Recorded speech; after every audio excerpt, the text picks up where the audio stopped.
Welcome to Truth and Transcendence. You can find all our other episodes on truthandtranscendence.com. Today I'm going to talk about what are we responding to? I remembered recently that years and years ago, a very close friend said to me that her son, who I think was 12 at the time, was having a problem because he wanted to go to a dance or a party or something. There was going to be dancing, and he wanted to be able to dance with girls. And it seemed to him that all the girls knew how to dance, and some of the boys did, but he didn't. And he was, very much on the back foot with this, and very sort of uncomfortable about it. So she knew that I loved dance, and I think at the time I might have already started learning how to teach dance, or at least facilitate, hold space for conscious dance. And she asked me to do a little session with him. So he and I went into one of the bedrooms and sat down, and I asked him, he shared a little bit with me. And I said, well, something to understand that will probably help you is that when music is playing, you don't have to respond to a particular piece of music a particular way. Each piece of music consists of many parts. There's the rhythm, there's the vocals, there's a melody, which might be dancing around the rhythm, there's the bass beat to that, and sometimes there are other elements as well, like bits of percussion coming in as anchor points, or as points of extra life and stimulus in the piece. And I said, when you're moving on the dance floor, you can actually be in tune with whichever one of those you like. And it doesn't matter. Now, if the person you're dancing with is in tune with one of the other parts, so let's say the girl is dancing to the vocals, so her body is following the lead of the vocals. Let's say instead the boy decides to follow the bass beat. So his movement will be very different from hers, but they're both moving with the music. And if it's a beautiful piece of music, then what they're both doing will actually work. It'll be complementary. So it doesn't have to be the same. That he's still responding to the stimulus of the music. He's still tuning in to the overall gestalt and the overall multi-layered beauty of the music. But he's not trying to copy exactly what she's doing, and he's not trying to copy what everyone else in the room is doing. And he said, well, how do you know which one of those to respond to? And I said, well, let your body decide. Let your body decide which of those it wants to follow. And also let your body decide if it's going to start to shift to one of the other layers of the music. Or sometimes your body will, over time, sometimes your body will start to create its own counterpoint movement, which isn't specifically following any one of those layers, but is following the music overall. Now, that's when we become much more expressive on the dance floor, when that starts to happen. So, and eventually I said, you may reach the point where you're dancing to the music of your own soul. And I said, well, I'm not going to expect you to do that at the age of 12, as you're learning to just basically hold your own on the dance floor. And I gave him a few steps that were useful to kind of get a kind of a sort of holding pattern, a bit like doggy paddling in the water. If you haven't really learned to swim, you can sort of doggy paddle, you kind of keep your balance. So I gave him a few things that he could start from. And off he went. He had a great time. It really worked. And now he can dance really well because he got that base level in, that base foundation, where he wasn't trying to impress anybody or get anyone's approval. He's following the part of the music that his body responded to. Now, we can do the exact same thing in any situation. So if somebody asks you a question, and this came up recently, I was talking to somebody and they were saying that they really don't like it if someone asks them a question and they don't have a really clear, clever answer for the question. And they get uncomfortable immediately. They think they can't give value in their response. And I said to them the same thing as I said to this boy. I said to them, you don't have to respond only to the content of the question. You can respond to one of the many other layers of what's going on in the question. So, for example, if someone says to you, let's say you're a young person and someone says to you, so what are you going to do with your life? What are you going to do with your life? Older people have this infuriating habit of asking questions like that, which frankly, very, very rarely produce a good result, because what are you going to do with your life? I mean, how long have you got for me to talk about all my thoughts and feelings about that? Very few people have got a crystal clear idea like, I want to be an astronaut. I want to be a yoga teacher. I want to be a politician. I want to be, whatever. And those answers actually are usually not terribly interesting. They don't reveal very much about the person. But what you can do, instead of, oh my God, I got to come up with a clever answer to that, is you can actually respond to something else that's happening in the question. For example, that person may be genuinely wanting to learn more about you. That person may be bored out of their skull at the social event that you're at, or the networking event that you're at, and they're just trying to make small talk to survive. Or that person may be a very generous-hearted, sweet person who likes to connect with people and be friendly and warm and help people feel welcome. Now, you're going to be picking up on those energetically within yourself. You can respond to any of those. So if someone says to you, what do you want to do with your life? And you're 21 years old and you don't know yet, you can respond in a multiple different ways, not just the way of, oh, I want to be this or that, and this is my path to it.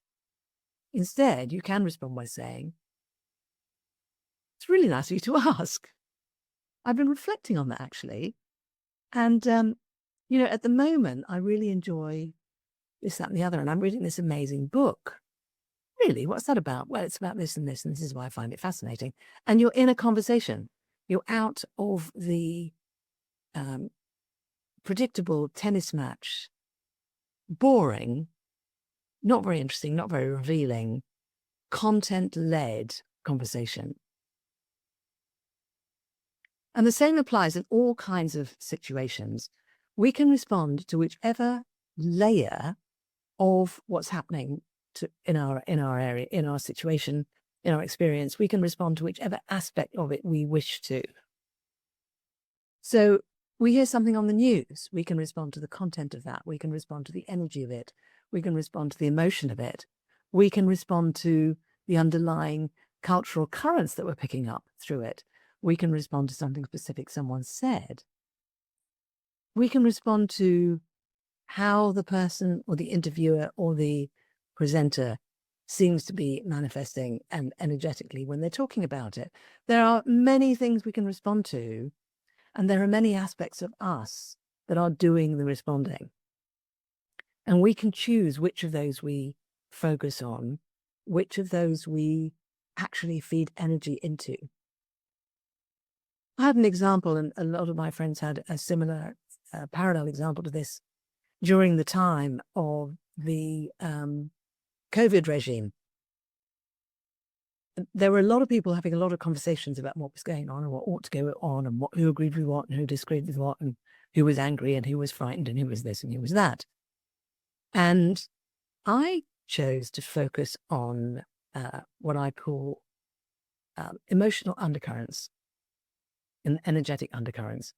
So emotional undercurrents, there was a lot of fear going on in the collective, just generally in the atmosphere. There was also anger going on. And I chose to focus more on that. And there was an energetic layer below that, which was around people feeling blocked energetically.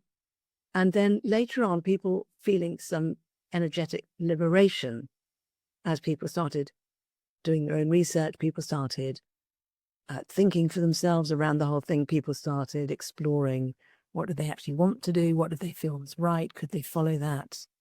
How could they focus on that?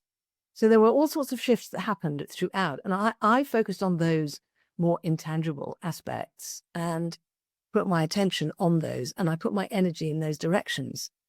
So what that meant was I was consciously choosing to process what was happening within me on those levels, which proved to be very helpful for me in terms of my functioning and my general sense of well-being. But I was also, along with many other people all around the planet, actually helping the collective to process those things collectively. And some people call this group mind, some people call it group consciousness, group energy, whatever you want to call it. But that's where I was putting my energy, and that was work. I found I needed to sleep at least 9, sometimes 9.5 or 10 hours every night during that period, because I was actually processing a lot with my body. But what I wasn't doing was putting lots and lots of energy into arguing about things, investing in opinions about things, and trying to solve things on that level. There were people doing that very effectively, and I'm glad they were doing it. And there were people trying to do that very ineffectively. And obviously there was a cost to them of doing that. So that's an example I think most people can tune into during that period. Where did you focus? Where did you put your energy? What did you find most helpful? And were you connected to the notion that you could choose where you put your attention and you could choose where you put your energy? So if we come back to the present day, if you look at yourself in your day, I mean, even in this very small example of you tuning into this particular episode, you may be just listening to it. You may be watching the video. If you're watching the video, that presupposes you've already chosen to take this in to some extent on the visual level. So for some reason, you wanted to actually take in the visual level. You wanted to actually watch me speaking and perhaps pick up on some of what's being expressed visually through my presence, my expression, how I'm showing up in physical form, in a visual way. Equally, if you're watching the video, you're also listening to my voice. And of course, on audio, you're only hearing the voice. But what are you tuning into? And are you tuning into it consciously, or are you just tuning into it automatically? And are you aware of the fact that you can choose what you're tuning into? Whether it's the energy, whether it's the tone of voice, whether it's how I look, the facial expressions, gestures or movements, whether it's the background that I had behind me. And is it the words you're tuning into? Is it the feeling behind the words? Is it the implications of the words? What are you tuning into? And is that what you want to tune into? And where are you feeding energy into it? And then where is it resonating for you within your body? And where are you putting your attention in your inner landscape? And then after you've listened to something like this or watched something like this, what do you then do? Do you then walk away and just forget all about it and just let it kind of marinate on the subconscious levels? Or do you sometimes go away and reflect on it? Or maybe even write notes? I've had people approach me and say that after each episode, they actually write a couple of pages in their journal where they're talking and sharing about insights they've had and questions that have emerged for them of their own. Nothing to do with me, really, but something that's happened following the fact that they tuned into an episode. They've used the episode as a piece of catalytic nourishment for them to help them actually go deeper into their own inner wisdom and bring that out. So these are all different ways that we can choose what we're responding to, just like with the music. We can choose where we are focusing, which layer we're focusing on. We can choose where we're putting our energy. And we can actually choose where we focus within ourselves in terms of what's happening within the physical body, what's happening energetically, emotionally, and psychologically. And we can choose after the experience what we put our attention on, where we focus, where we put our energy, or whether we just let it go. So I wish you a beautiful week. And I always say I look forward to hearing. I don't always say. I sometimes say I look forward to hearing how it went. I don't get very many people contacting me to share with me after the episode, and there's no reason that you should at all, but I do love it. I do love it when people contact me and say, yeah, after your episode, I went away and reflected on this, which was not what you were talking about, but actually for some reason it came to mind. Or I focused on something you did talk about and this emerged, and I had a conversation with my friend or my partner and this emerged and it was very interesting and helpful. Or Catherine, that was confusing and honestly, I don't know why you were talking about it. Anything. I'm always very, very grateful and love it when people reach out in the comments perhaps and just say what occurred for you. But in short of that, thank you very much indeed for watching and for listening. And I'm just so delighted that there are such a growing number of people around the planet tuning into the show, because that tells me that there's a growing number of people who are investing in their consciousness, investing in their connection with truth and transcendence, and who are choosing to honor me and honor the show with including this in their particular support system and structure of input. Have a fantastic week, and I'll see you next time.